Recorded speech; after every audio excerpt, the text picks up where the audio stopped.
যোৱা লোকসভা নিৰ্বাচনৰ আগতে বাসুগাঁৱত আহিছিলোঁ। বাসুগাঁৱত একৰ্ডিংলি কোকৰাঝাৰৰ মোটামুটি আহিছিলোঁ, গোটেইকেইটা সমষ্টিতে লগ ধৰিছিলোঁ। একৰ্ডিংলি কোকৰাঝাৰ, চিৰাং এইখিনি অঞ্চলত যেতিয়া আহোঁ তেতিয়া মনটো ভাল লাগে।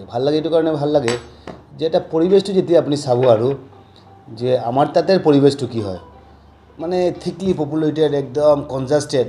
এইখিনি অঞ্চলত এটা খোলামেলা এটা পৰিৱেশ এটা আছে আৰু চাফ চুথৰা যিটো এটা বাতাবৰণ, যিটো সঁচাকৈ মনত এটা আনন্দিত কৰে। সেইটো কাৰণে আহিছোঁ। একৰ্ডিংলি কিছুমান মন্দিৰত মোৰ কমিটমেণ্ট আছিলে আৰু মন্দিৰত কাঠলপাৰা এটা মন্দিৰ আছিলে, একদম বেয়া অৱস্থা মন্দিৰটো আছিলে, কালী মন্দিৰ হয়।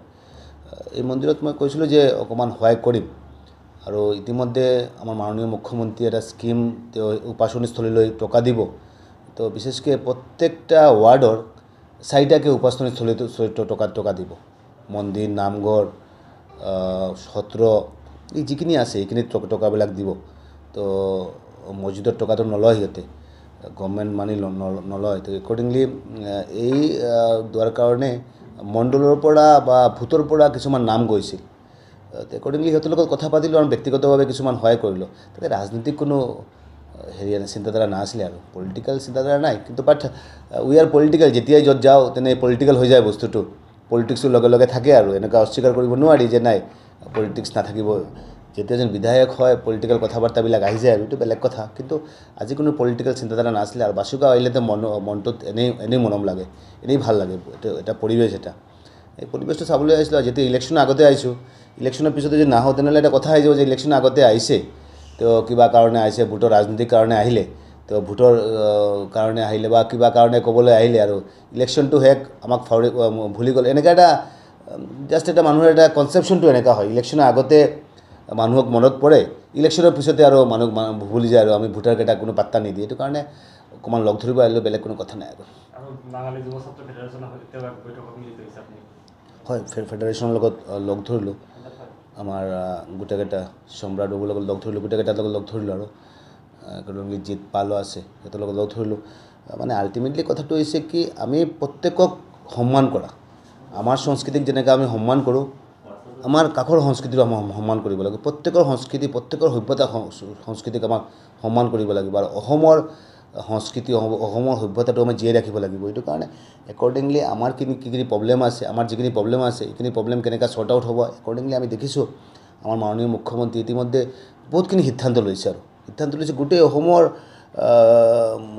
সংস্কৃতি, অসমৰ ভাষা, কৃষ্টি, সংস্কৃতি গোটেইকেইটাক এক কৰাৰ কাৰণে যিটো চিন্তা চৰ্চাটো, মানসিকতা, যিটো আজি বেংগলী কওক, আজি বড়ো কওক, আজি মাৰোৱাৰী, বিহাৰী, অসমীয়া গোটেইকেইটাক একেলগত, ৰাজবংশী গোটেইকেইটা একেলগত লৈ কেনেকৈ এটা বৃহত্তৰ অসমীয়া সমাজ এটা গঠন কৰিব পাৰি, এই যে এটা প্ৰয়াস, যিটো আমি ধন্যবাদ জ্ঞাপন কৰিছোঁ ইতিমধ্যে মাননীয় মুখ্যমন্ত্ৰী। আৰু মই দেখিছোঁ he is the only chief minister, he is a visionary leader.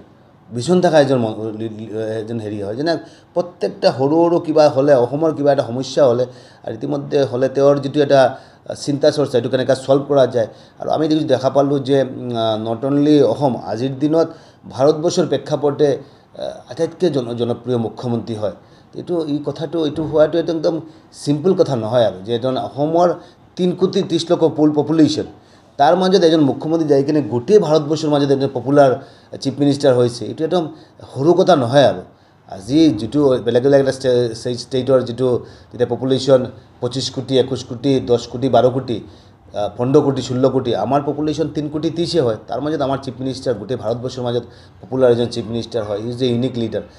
কাৰণে মই ধন্যবাদ জনাইছোঁ। আৰু ইতিমধ্যে মই ভাবোঁ এনেকুৱা লিডাৰক, যাতে এনেকুৱা ভিজনাৰী লিডাৰক আৰু আগবাঢ়ি লৈ যাব লাগে। আৰু আমি ভাবোঁ যে আমাৰ যিখিনি প্ৰব্লেম আছে, বেংগলীৰ যিখিনি প্ৰব্লেম আছে, সেইখিনি প্ৰব্লেম লৈ মুখ্যমন্ত্ৰী কনচাৰ্ণ হয়। সেইখিনি প্ৰব্লেম লাহে লাহে সমাধান কৰাৰ কাৰণে যিটো প্ৰচেষ্টা তেওঁ হাতত লৈছে, মই ধন্যবাদ জ্ঞাপন কৰিছোঁ তেওঁক।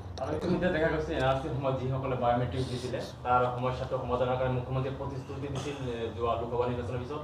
আৰু ইতিমধ্যে এই যিসমূহ লোকে আধাৰ কাৰ্ডৰ পৰা বঞ্চিত হৈছিল বা বায়'মেট্ৰিক দিয়াৰ পিছতে বা সমস্যাত পৰিছিল, তেওঁ সমাধানৰ বাবে এই পথটো মুকলি কৰি দিছে। চাওক, আপুনি যিটো কথা ক'লে যে ইলেকশ্যনৰ সময়ত 6 মাহ কৈছিল, মই ধন্যবাদ জনাইছোঁ। 6 মাহ হোৱা নাই, 3 মাহৰ ভিতৰত মোটামুটি প্ৰব্লেমটো ইতিমধ্যে ছল্ভ কৰিবলৈ সক্ষম হৈছে।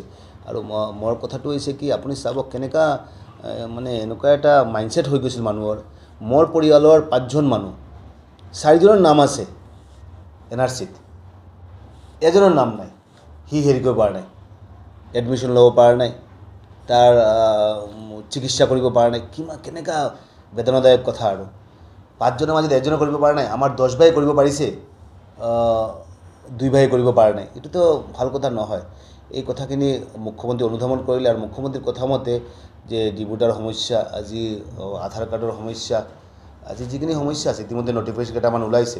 আৰু মই ভাবোঁ লাহে লাহে এইটোতো ক্লিয়াৰ হৈ গ'ল যে আমাৰ এটা তকমা দেওয়া হয় আৰু যে বিদেশী বুলি কোৱা হয়। আৰু আজি NRC যেতিয়া ৰুল ফ্ৰেম কাৰ্ড যেতিয়া ৰুল ফ্ৰেম হ'ল, কিবা কাৰ্ড যোগেদি বেংগলী মানুহে কিবা এপ্লাই কৰিলে নেকি? নাগৰিকত্বৰ কাৰণে এপ্লাই কৰিলে নেকি? এপ্লাই কৰা নাই। তাৰ মানেটো কি?